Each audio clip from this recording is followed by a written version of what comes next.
Hello दोस्तों, physics lab में आपका स्वागत है। आज हम लोग रेजिस्टेंस के बारे में पढ़ेंगे कि रेजिस्टेंस क्या होता है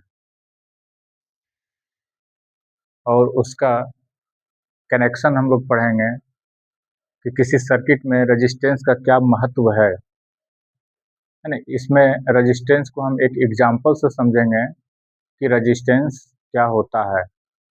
मान लेते हैं कि हमारे पास एक पानी पाइप का पानी है ना। पानी पाइप में अगर पानी फ्लो हो रहा है और उस पाइप को कहीं से आगे से अगर प्रेस करते हैं तो क्या होगा? पानी का बहाव कम होगा ना।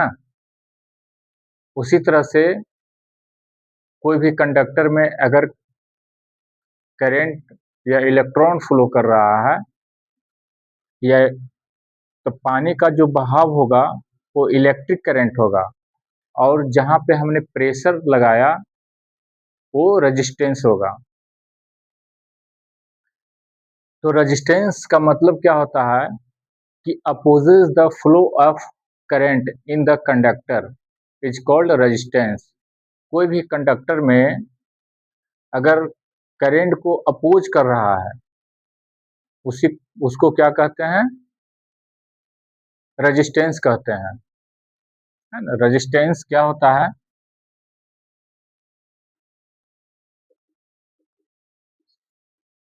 Resistance opposes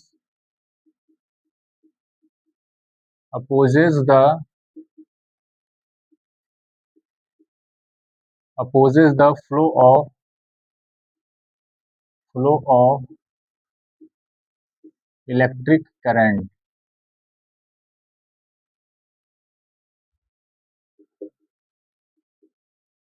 in the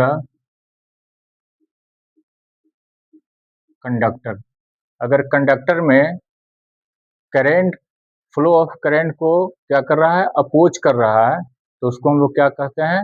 resistance कहते हैं। इसका यूनिट ओम्स होता है, ओम्स। और इसे इससे इस तरह से डिनोटेड किया जाता है। रेजिस्टेंस को हम लोग ओम्स लॉ से समझेंगे। ओम्स लॉ क्या होता है?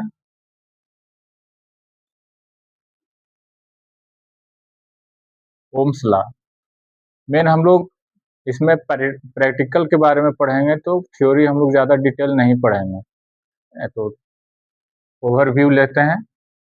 ओम्स लॉ क्या होता है कि V directly proportional to I। इस प्रोपोर्शनल को हटाते हैं तो V is equal to R into I, where V is equal to voltage, I is equal to current,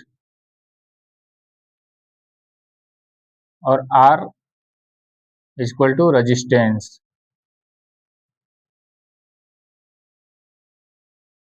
इसका यूनिट होगा वोल्ट और इसका एम्पियर और इसका ओम, है ना। तो ओम्स लॉ यही कहता है कि V is equal to R I. Ohm's law को एक और तरीका से हम लोग समझ सकते हैं।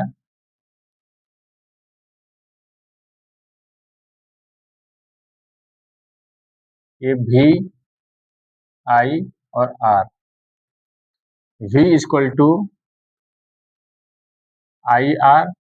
अगर हम लोग I का वैल्यू यहाँ से फाइंड करेंगे तो क्या हो जाएगा? V upon R। I को यहाँ से इस तरह से यहाँ से ढकेंगे तो V अपॉन R हो जाएगा। अगर R का वैल्यू अगर निकालना चाहेंगे हम लोग यहाँ से, तो R इस तरह से क्या करेंगे?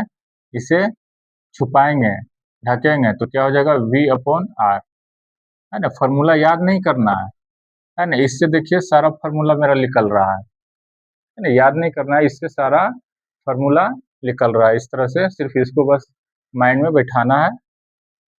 और इस तरह से सारा फार्मूला हमको निकाल देना है। इफेक्ट ऑफ रेजिस्टेंस, रेजिस्टेंस किस पे डिपेंड करता है, तो यहाँ से हम लोग फाइंड कर सकते हैं R equal to rho L by A, इस फार्मूला से, जहाँ L इक्वल टू क्या होता है, length of conductor, length of conductor, A cross section area,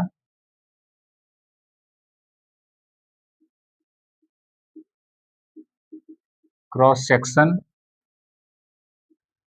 area of conductor, और rho equal to resistivity.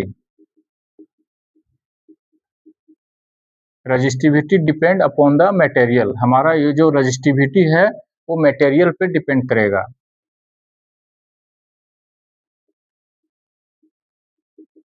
Resistivity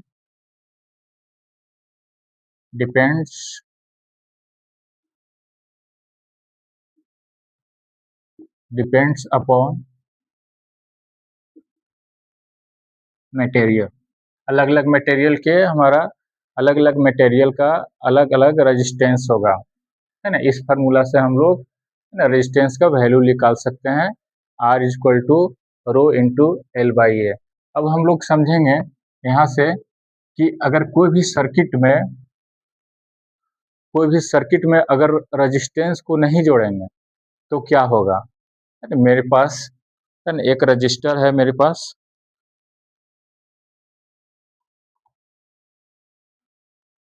पास एक रजिस्टर है 1 किलो ओम का, ठीक है। इसका कनेक्शन हम करेंगे एक लेड के साथ, मेरे पास एक लेड भी है, इस लेड का कनेक्शन करेंगे। विदाउट रजिस्टर कनेक्शन और रजिस्टर के साथ कनेक्शन करेंगे तो क्या होगा, ठीक है। अभी हम लोग करके देखते हैं, पहले हम डायग्राम बना लेते हैं कि क्या होगा।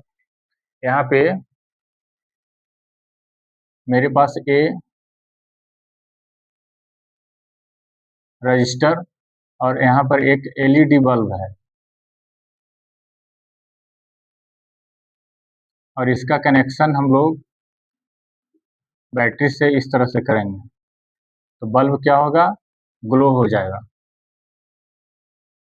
1 किलो ओम का एक रजिस्टर, ये बैटरी,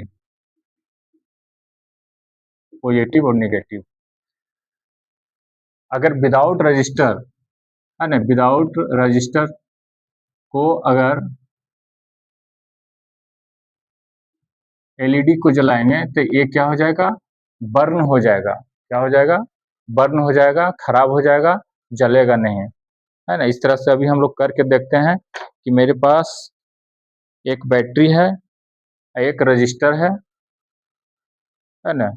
ये हमारा पॉजिटिव वायर है रेड कलर का, इसका कनेक्शन हम इस रजिस्टर के साथ कर देते हैं इस तरह से।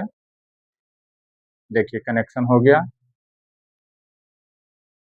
और इसका पॉजिटिव टर्मिनल रजिस्टर का, लेड का पॉजिटिव टर्मिनल इसके साथ हम कनेक्शन कर देते हैं इस तरह से। कनेक्शन सावधानी से करना होगा, ऐसे तो हम लोग कनेक्शन सोल्डरिंग से करते हैं, लेकिन अभी यहाँ पे करके हम लोग दिखाते हैं। और ये देखिए हमने कनेक्शन किया, है ना। एक मेरा पूरा सर्किट तैयार हो गया और एलईडी बल्ब ग्लो करने लगा, है ना। इस तरह से बिना रजिस्टर का अगर हम कनेक्शन करते तो हमारा एलईडी बल्ब क्या हो जाता, खराब हो जाता। क्यों, क्योंकि ये हमारा ये जो बैटरी है वो 9 वोल्ट का बैटरी हमने यूज कर रहे हैं। हमारा एलईडी है वो सिर्फ क्या है, 5 वोल्ट के लिए, तो डायरेक्ट अगर कनेक्शन करेंगे तो 9 वोल्ट अगर यहाँ पे जाएगा तो इसको क्या करेगा, बंद कर देगा। इसीलिए हम लोग, है ना, रजिस्टर के साथ जोड़ते हैं। जैसे ही देखिए जोड़े, है ना, इस तरह से, तो इस तरह से ग्लो कर गया, एक कंप्लीट सर्किट पूरा हो गया और ग्लो करने लगा। इस तरह से इसका हम लोग कनेक्शन करते हैं बच्चे।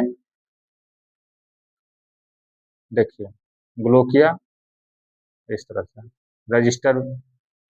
रजिस्टेंस यहाँ पे दिखाई दे रहा होगा, पॉजिटिव टर्मिनल को कनेक्शन किए हम लोग रजिस्टर के साथ उसका।